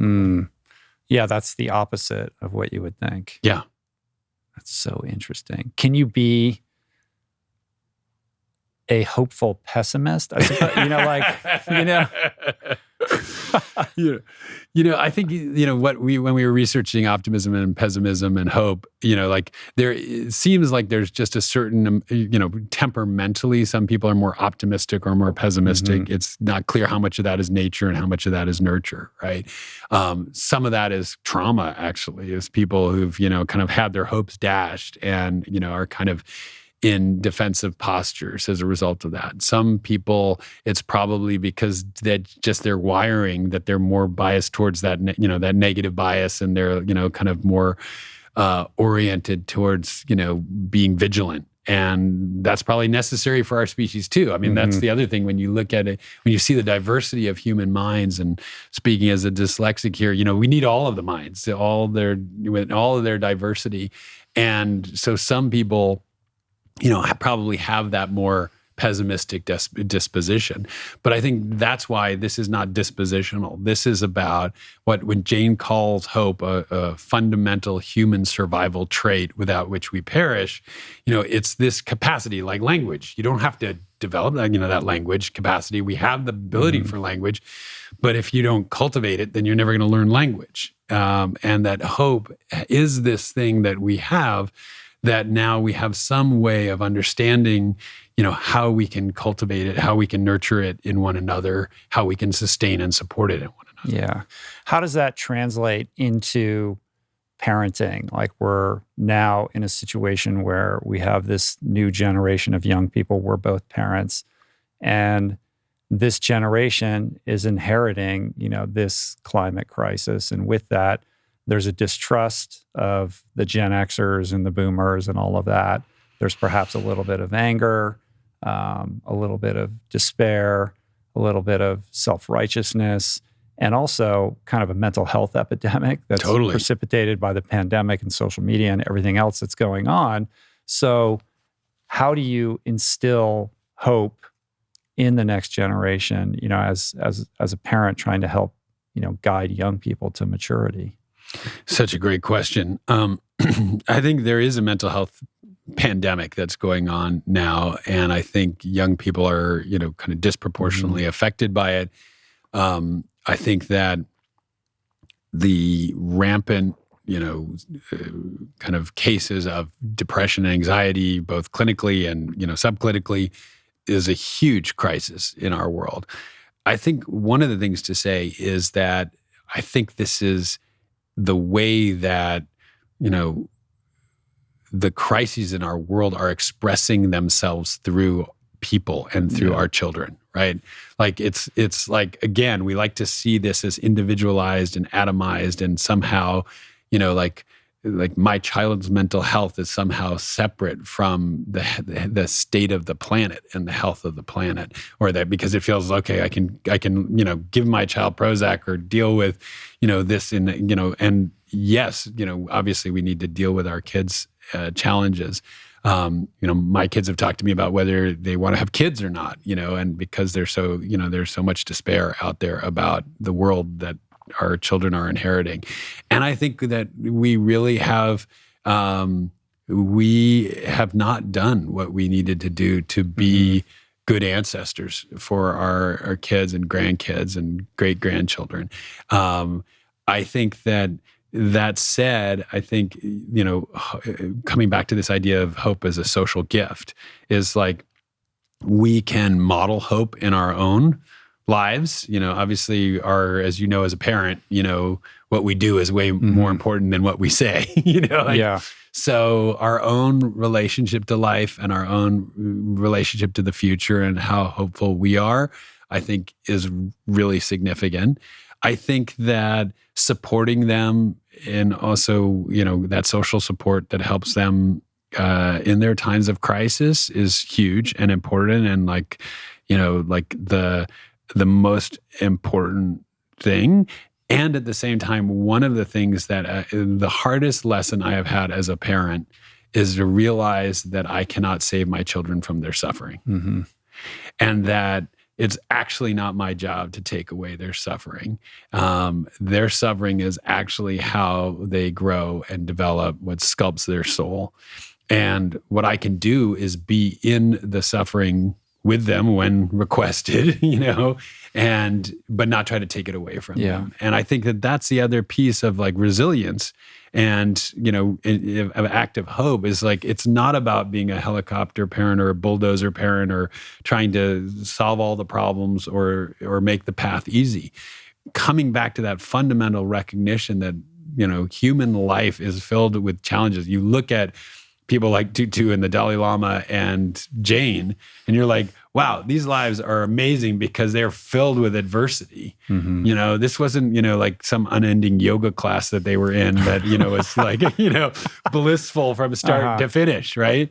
And actually, when you coming back to that phrase from my dad, if we see this as a part of our curriculum, then even the anxiety and the despair and the depression, that's part of the curriculum too. That is part of the work. And I mean, I think, having grown up with a mom who suffered from depression, I thought for a long time that my job was to kind of run away from sadness and, run after joy. And working on the Book of Joy with Tutu and the Dalai Lama, realized there ain't no joy without sadness. There's no, there's no joy without sorrow. And that those two things are intricately connected. And so helping our kids to experience the pain, I guess this is the other thing I would say, is grief, like recognizing, we're so grief phobic in this society, but we're experiencing enormous grief as a society, and we're grief for all we've lost in the pandemic, grief for what's happening in our world.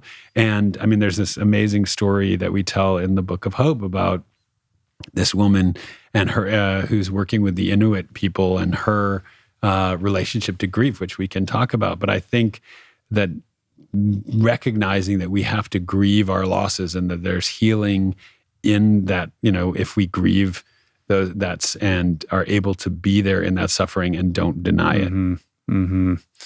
Yeah, our culture isn't exactly permissive to that process, and yet that's the only path towards wholeness. Like, you have to feel those feelings, you have to go through it, you can't short circuit it, you can't repress it.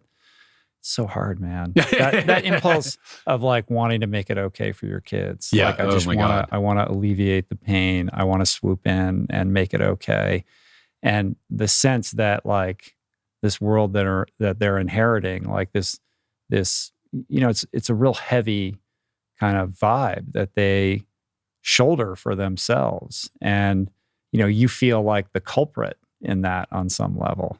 Well, I was just down with Archbishop Tutu in South Africa, and we were talking about when our kids suffer.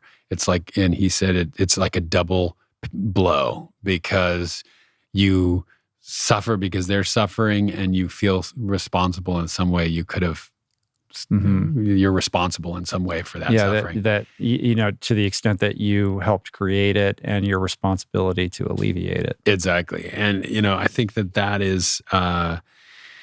That is the noble curriculum of being a parent, is coming to terms with all of that and recognizing, again, that we can't, it's not our job to save them from that suffering is really powerful.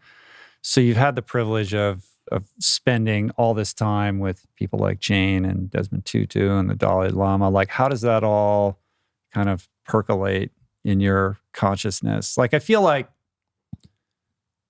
there's a similarity in what you do in what I do, and that like I have the privilege of like seeking out people that I'm curious about and then forcing them to sit down and talk to me, and you do a version of that, and you've created like this really interesting business that is very different from a typical literary agency. Like, it's almost like a production company meets creative agency on some level, where my sense, and correct me if I'm wrong, is you just seek out these really interesting people that you're really curious about. And not only do you kind of enlist them as clients and you agent their books, but you are deeply immersed in these books. Like, you function as editor, as co-creator. Like, it's not just like, okay, send me your book proposal. It's like, okay, come and, get an Airbnb in Santa Cruz, and we're going to like hang out for 2 months until we figure out what this book is. Right. Well, so in my agenting kind of creative life at Idea Architects, so working with my colleagues, incredible teammates like Laura and Rachel, what we do is we help, our mission is to help visionaries create a wiser, healthier, more just world. So we kind of seek out people who have the most compelling ideas and stories, and then help them to develop those in a way that aligns that messenger with the message and the culture in a way that hopefully can help catalyze the next stage of our global evolutionary culture together. That's the mission. It's a really bold mission. It's been amazing to get to do that with such extraordinary people, who are, pushing the envelope of human possibility in some way. We do it primarily, first often in books where we'll storyboard the project. So we'll actually go into a 2-day process where we'll kind of storyboard and think about the arc of the book. We also are doing it in film and television now and podcast.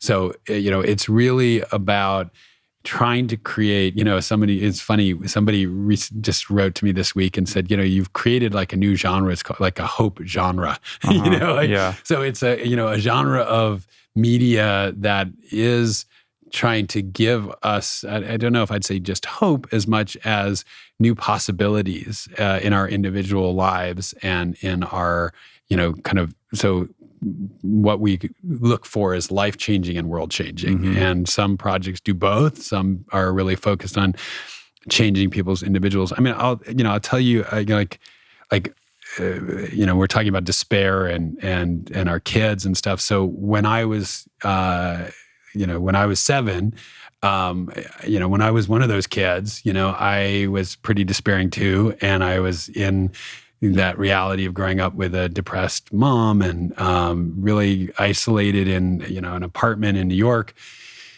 And, at one point I was like, I'm not so happy here. I want to check out. And I was one leg over the balcony of our apartment. And, looking down, at the kind of matchbox cars and the little people who looked ant-like below, and, I had to make a choice about whether I was going to jump or not. And, in retrospect, I think that I got the understanding that my life was a choice. And I think our work is really about, and my work has been about helping give people more choice, giving people an opportunity to recognize that they have choices in their lives about how they live. They get to cultivate more hope or not. And we together have a choice of how we want to live as a nation, as a world, as communities, and that we can create societies that we come from that amazing imagination, that amazing superpower that we have, that are wiser, healthier, and more just. Yeah, that's really beautiful. Being mission oriented and so intentional about the authors that you work with and the kind of books that they're putting out into the world. Thank you. Yeah. It's a huge privilege to get to work with very well-known people, not yet well-known people, but people who are all trying to participate in that indomitable human spirit in some way. Yeah, cool. Well, I think that's a good place to put a pin in it for today. To be continued. What's the next book in the Global Icon series? The book of we don't know yet. We often say we just do what the universe tells us to do. So we'll be interested to hear what your listeners and viewers tell us they want to hear next. Shoot us a tweet or whatever with who you think the next book should be about. The next global icon, yes. Blank. Yeah, exactly. Which icon? Exactly. I always love talking to you, man. Thank you. It's so fun. This book is a beautiful accomplishment. It's been really cool to see it out in the world and see Jane out there making herself available. I mean, cover of Time magazine. It's already like a huge success. And Thank you. Everything you do has such a, it has that intentionality behind it. But, when you read it, you're like, this is somebody who's trying to do something good in the world. You know what I mean? Like, it's very honest and genuine in that regard. Thank you. Well, if I can say on behalf of all of your listeners, what you have created here on this podcast and those conversations that you have with all those, the extraordinary guests that you get to be mind melding with, it's a real privilege to get to eavesdrop and listen in. And thank you for spreading all the goodness that you are. Yeah. Thanks, Ben. Appreciate that. All right. To be continued. Next time. Peace. Yeah.